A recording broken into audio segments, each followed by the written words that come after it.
السلام علیکم ورحمۃ اللہ وبرکاتہ۔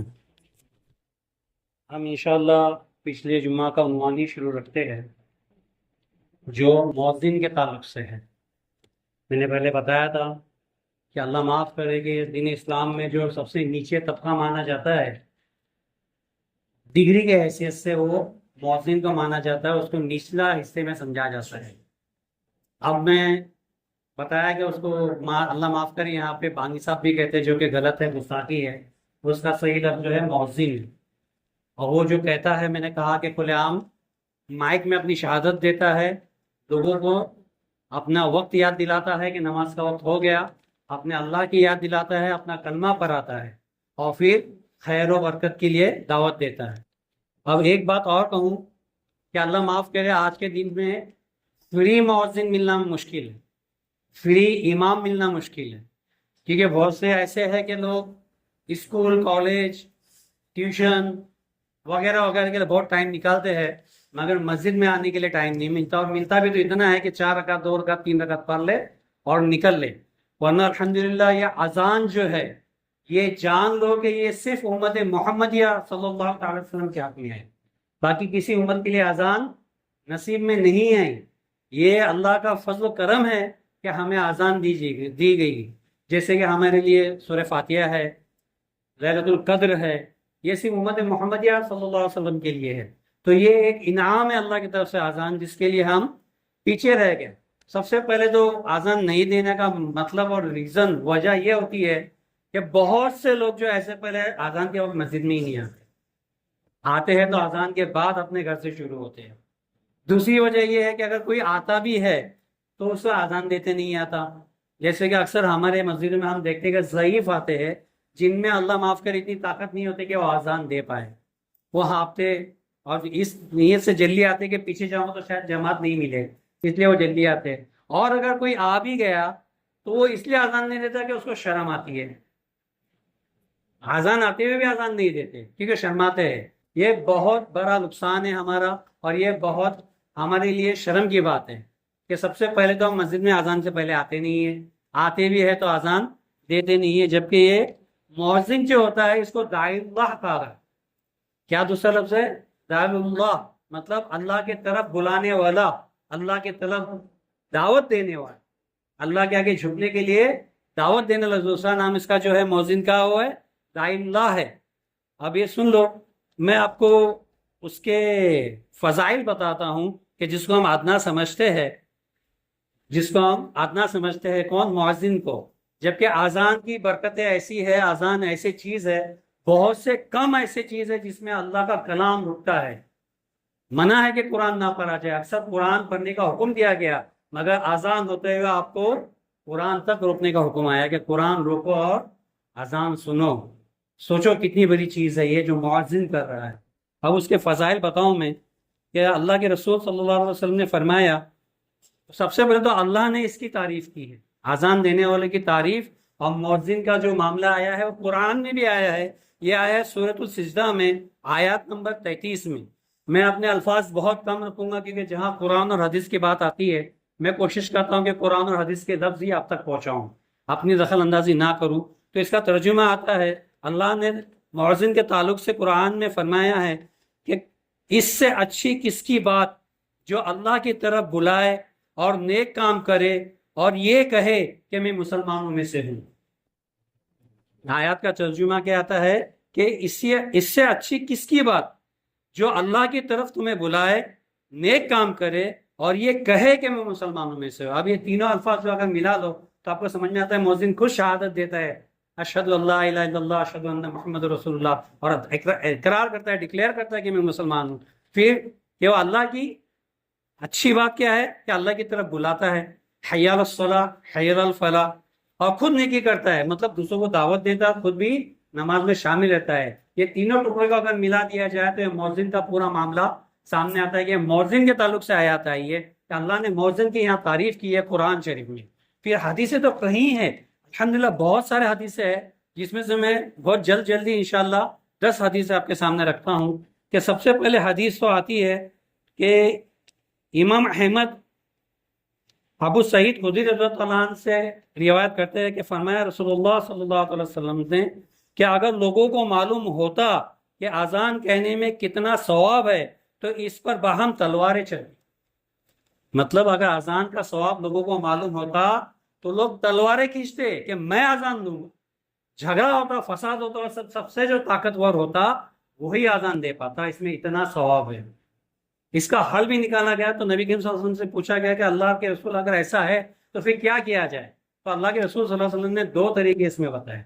اس کا نتیجہ آپ نے 2 طریقے سے بتایا کہ ایک تو قرآن اندازی کی جائے کہ بھائی لاٹری بولتے ہیں ہم جس کو، کہ آج اذان کون دے گا، کل اذان کون دے گا، پرسوں جو اذان کے لیے آگے آگے آنے والے ہیں ان کے نام کی لاٹری اٹھایا جائے. جس کی چٹھی پہلے اٹھیں گی وہ دے گا، پھر دوسرا دے گا. یہی معاملہ نبی کریم صلی اللہ علیہ وسلم کی ایک حدیث آتی ہے کہ اگر لوگوں کو معلوم ہو جائے کہ پہلی صف میں نماز پڑھنے کا کتنا ثواب ہے تو اس میں بھی جھگڑا فساد ہو.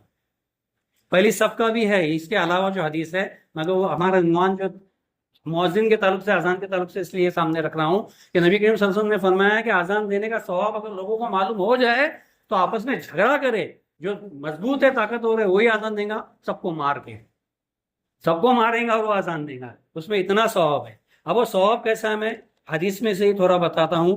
ایک بخاری شریف میں آتا ہے کہ انہوں نے اپنی کتاب، اپنے ترجمے میں لکھا ہے کہ حضرت انس رضی اللہ عنہ فرماتے ہیں، فرمایا رسول اللہ صلی اللہ علیہ وسلم نے جب مؤذن اذان کہتا ہے تو رب العزت اپنا دست قدرت اس کے سر پہ رکھتا ہے اور یوں ہی رہتا ہے یہاں تک کہ اذان سے فارغ ہو اور اس کی مغفرت کر دی جاتی ہے جہاں تک اس کی اذان پہنچتی ہے.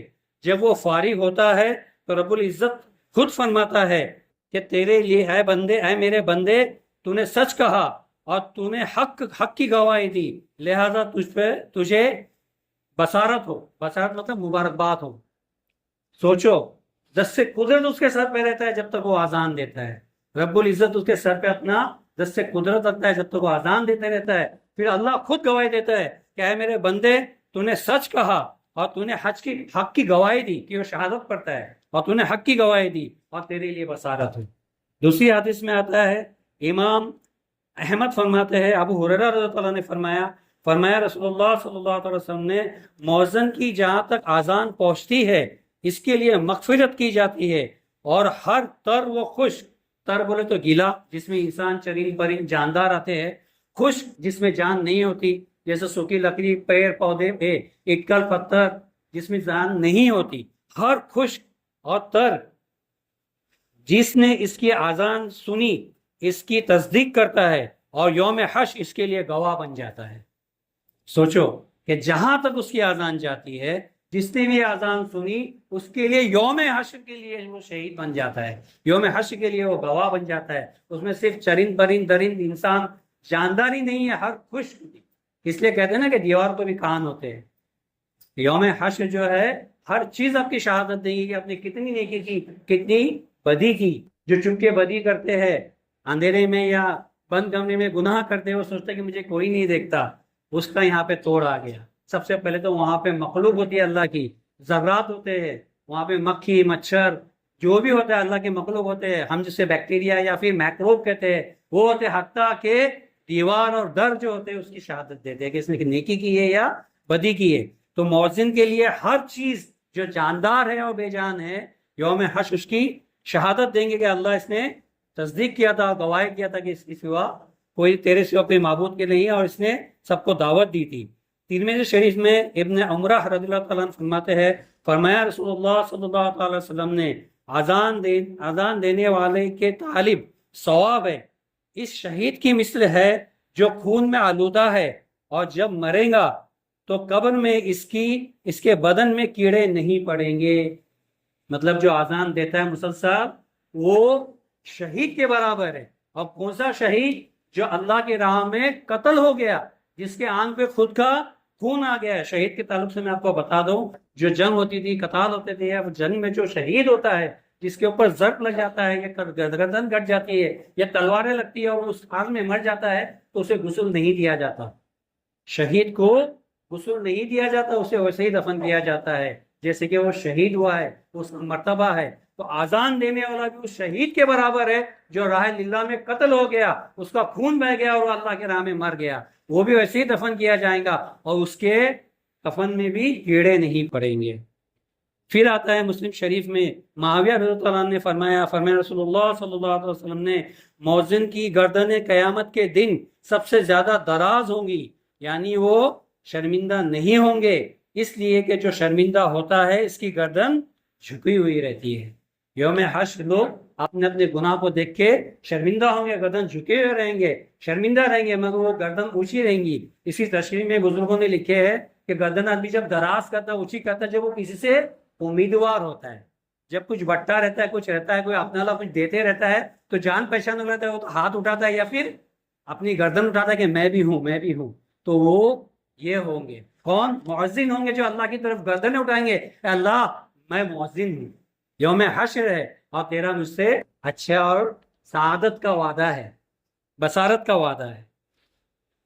جامع صغیر میں آتا ہے، خطیب اور ابن عسکرہ نے فرمایا، حضرت انس رضی اللہ عنہ سے روایت ہے، فرمایا رسول اللہ صلی اللہ علیہ وسلم نے مؤذن کا حشر یوں ہوگا کہ جنت کے اونٹنی پر ہوں گے، اونٹنی پہ سوار ہوں گے، ان کے آگے بلال رضی اللہ تعالیٰ عنہ چلیں گے اور سب کے سب بلند آواز سے اذان کہتے ہوئے جائیں گے۔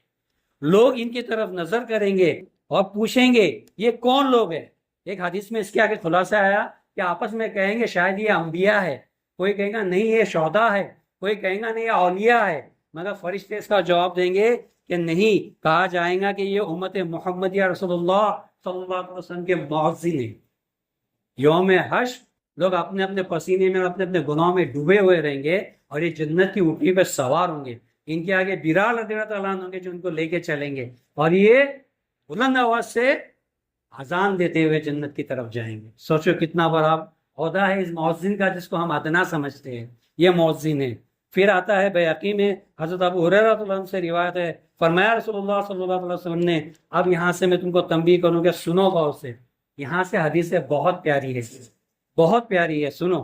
فرمایا حضرت ابو ہریرہ رضی اللہ عنہ نے فرمایا رسول اللہ صلی اللہ علیہ وسلم نے، جس نے 5 نمازوں کی اذان ایمان کے بنا پر ثواب کے لیے کہی، ایمان کی بنا پہ صرف ثواب کے لیے گئی، پیسے کے لیے نہیں، پیسے کے لیے نہیں، یا نام کے لیے نہیں، یا اپنے آپ کو اونچا بتانے کے لیے نہیں، صرف اللہ کی رضا کے واسطے ایمان کے لیے اپنے ثواب کے لیے کہی گئی، تو کہیں گے اس کے جو گناہ پچھلے ہیں وہ سارے کے سارے معاف کر دیے جائیں گے، اور جو اپنے ساتھیوں کی 5 جماعت امامت کرے اس امام کے بھی پچھلے گناہ معاف کیے جائیں گے۔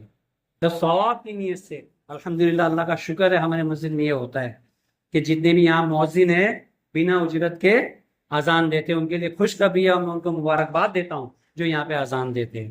پھر ایک حدیث آتی ہے، ابن عسکر رضی اللہ تعالیٰ عنہ نے اپنی کتاب میں لکھا ہے، فرمایا حضرت انس رضی اللہ تعالیٰ عنہ نے فرمایا رسول اللہ صلی اللہ علیہ وسلم نے، جو سال بار اذان کہے اور اس پر اجرت نہ لے، سنو غور سے، جو 1 سال اذان دے بنا پیسے کے، جو سال بھر اذان کہے اور اس پر اجرت طلب نہ کرے، تو یوم قیامت کے دن بلایا جائے گا اور جنت کے دروازے پر کھڑا کیا جائے گا اور اس سے کہا جائے گا جس کی تجھے چاہے تو چاہے اس کی شفاعت کر۔ 1 سال جو بغیر پیسے کے اذان کہے بنا ناگا، اس کا یہ مرتبہ ہے، وہ خود تو جنتی ہے، جنتی اٹھنی پہ بیٹھ کے جنت میں جا رہا ہے، بلال رضی اللہ تعالیٰ عنہ کے ہمراہ جنت تک جا رہا ہے، پھر دروازے پہ کھڑے ہو کے اسے یہ سعادت نصیب ہوں گی، وہ چاہیں گا اس کی شفاعت کریں گا۔ سوچو یہ مؤذن ہے، ٹھیک ہے۔ امام احمد ابو سعید رضی اللہ عنہ سے فرماتے ہیں کہ فرمایا رسول اللہ صلی اللہ علیہ وسلم نے، اگر لوگوں، یہ تو فرما دیا کہ اگر لوگوں کو معلوم ہو کہ نماز اذان دینے میں کتنا ثواب ہے تو باہم تلواریں چلیں۔ اور پھر ایک روایت آتی ہے کہ رسول اللہ صلی اللہ علیہ وسلم نے فرمایا، یہ ہے طبرانی میں، کہ فرمایا رسول اللہ صلی اللہ علیہ وسلم نے، مومن بندے کو، اب یہاں پہ جو ہے، یہاں ابھی تک جو ہے یہ خوشخبری دی جا رہی تھی، اب یہاں پہ وارننگ دی جا رہی ہے، اب یہ وارننگ کے یہاں پہ الفاظ آ رہے، سنیے۔ فرمایا رسول اللہ صلی اللہ علیہ وسلم کو مومن کو بدبختی اور نامرادی کے لیے کافی ہے کہ وہ مؤذن کو تکبیر کہتے ہوئے سنے اور جواب نہ دے۔ بہت سے ہیں جو آج موبائل نہیں چھوڑتے، بہت سے ہیں جو آج ٹی وی بند نہیں کرتے، بہت سے جو ہے آج کان میں سے میوزک نہیں نکالتے، اذان سن کر بھی انسنا کرتے ہیں، ان کے لیے وارننگ ہے، ان کے لیے بعید ہے، یہ سزا ہے کہ اگر کوئی ایسا ہے مومن کو بدبختی، اسے بدبخت کہا گیا اور نہ مراد کہا گیا کس کو؟ جو اذان سنتا ہے، مؤذن تکبیر کہتا ہے، اذان دے رہا ہے اور وہ سن کے اس کا جواب نہ دے۔ جواب دینا آپ پہ یہاں پہ واجب کرا دیا گیا۔ آخری حدیث آپ کے سامنے پیش کرتا ہوں۔ ابن عسکری رضی اللہ تعالیٰ نے اپنی کتاب میں فرمایا ہے کہ آپ صلی اللہ تعالی وسلم نے فرمایا، اے گروہ زنان، گروہ زنان مطلب عورتوں سے یہاں پہ آئے، ابھی تک ہم نے سب مردوں کا سنا تو عورتوں کا کیا، تو یہاں پہ عورتوں کے لیے بھی یہ حدیث آئی ہے کہ فرمایا آپ صلی اللہ علیہ وسلم نے، اے گروہ زنان مطلب اے گروہ عورتیں، جب تم بلال یا پھر مؤذن کو اذان اور وہ اقامت کہتے ہوئے سنو تو جس طرح وہ کہتے ہیں تم بھی کہو، اور گویا تم بھی کہو کہ اللہ عز و جل تمہارے لیے ہر کلمے کے بدلے میں 1,00,000 نیکی لکھ دیں گا اور 1000 درجے بلند کرے گا اور 1000 گناہ معاف کرے گا۔ عورتوں کے لیے کیا ثواب ہے؟ جو بھی کچن میں ہے، ڈرائنگ روم میں ہے، ہال میں ہے، کہاں پہ بھی ہے، کوئی عورت ہے، اگر اپنا کھانا پکانا، کام کاج، ٹی وی وغیرہ بند کر کے مؤذن کی اذان سنے اور اس کا اگر جواب دے تو اللہ تعالیٰ ان کے لیے ہر کلمے کے بدلے، پورے اذان کے لیے نہیں، ہر کلمے کے بدلے میں 1,00,000 نیکی لکھیں گا، 1000 درجے بلند کریں گا اور 1000 گناہ اس کے معاف کریں گا۔ تو وہاں پہ فاروق اعظم رضی اللہ تعالیٰ عنہ بیٹھے ہوئے تھے جب نبی صلی اللہ علیہ وسلم نے یہ حدیث اور سعادت سنائی، تو آپ نے فرمایا اللہ کے رسول یہ تو عورتوں کے لیے، ہمارے لیے کیا؟ مطلب مردوں کے لیے کیا؟ اگر مرد اذان نہیں دے رہا ہے اور وہ اگر اذان سن رہا ہے، وہ ہر کلمے کے بدلے اگر اس کا جواب دے رہا ہے تو اس کے لیے کیا؟ تو فرمایا اس کے لیے 2 گناہ، اس کے لیے 2 گناہ۔ تو یہ ہے مؤذن، جس کو ہم چھوٹا سمجھتے ہیں، جس کو ہم بانگی صاحب کہتے ہیں، یوم حشر ہمارے سامنے اونٹنی پہ بیٹھ کے جائیں گا، بلال رضی اللہ عنہ کے ہمراہ جائیں گا، جنت کے دروازے پہ کھڑا رہیں گا، جس کی چاہیں گا شفاعت کریں گا، اس کی شہادت اور اس کی گواہی دینے والے ہر چرند پرند درند تر اور خوش اس کے لیے گواہ دیں گے۔ ہمارے لیے کیا ہے؟ ہم اس کو ادنا سمجھتے ہیں۔ یہ مؤذن ہے، اگر وہ کسی کو عربی نہیں پڑھاتا یا مسجد میں کچھ اور نہیں کرتا، خالی اذان دیتا رہے، یہ بانگی صاحب ہے، اس کے لیے میرے خیال سے اس کے لیے تنخواہ شاید 3 سے 5 ہزار سے زیادہ نہیں ہوتی، اس کے لیے مسجد میں کوئی جگہ نہیں ہوتی، اس کو باہر کوئی عزت نہیں دیتا۔ امام کی عزت ہے، سب ہے، مگر مؤذن کی عزت نہیں ہے۔ دیکھ لو یوم حشر وہ کیسا رہے گا۔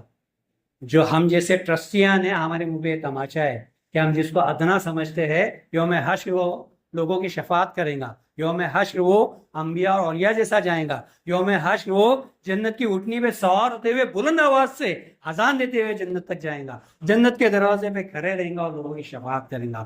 بہت بڑا درجہ ہے مؤذن کا، اس کو ادنا نہ سمجھو۔ اور اذان کی ہم نے بعید بھی سنی، اس کی گناہ بھی سنی کہ اذان ہوتے ہوئے اگر ہم نہیں رکے، اس کے جوابات نہیں دیے تو ہمارے لیے نا امیدی اور بدبختی لکھی جاتی ہے، ہمارے لیے بدبخت لکھا جاتا ہے کہ یہ بدبخت ہے کہ اللہ کا کلام پڑھا جا رہا ہے، قرآن پڑھنے والا قرآن روک رہا ہے، کام کرنے والا کام روک رہا ہے۔ ایون بہت سے میں جانتا ہوں جو ٹوائلٹ میں سے باہر نکل جاتے ہیں اذان ہوتی ہے تو، یا پھر اپنی ٹوائلٹ اور یورین رکا دیتے ہیں اذان ہوتے ہوئے، وہ اتنی تمیز اور تہذیب کرتے ہیں۔ اور ہمارے بچوں کے ہاتھ سے موبائل نہیں جاتے، کان میں سے واکی ٹاکی نہیں نکلتی، ٹی وی بند نہیں ہوتا، کام کاج جو چلتے تھا وہ بند نہیں ہوتا۔ سن لو، کل تو پکڑ ہوگی آپ کی، کل آپ کی بہت بڑی پکڑ ہوگی۔ اذان کی عزت کرو، مؤذن کی عزت کرو۔ اللہ ہمیں کہنے اور سمجھنے سے زیادہ عمل کرنے کی توفیق عطا فرمائے۔ السلام علیکم ورحمۃ اللہ وبرکاتہ۔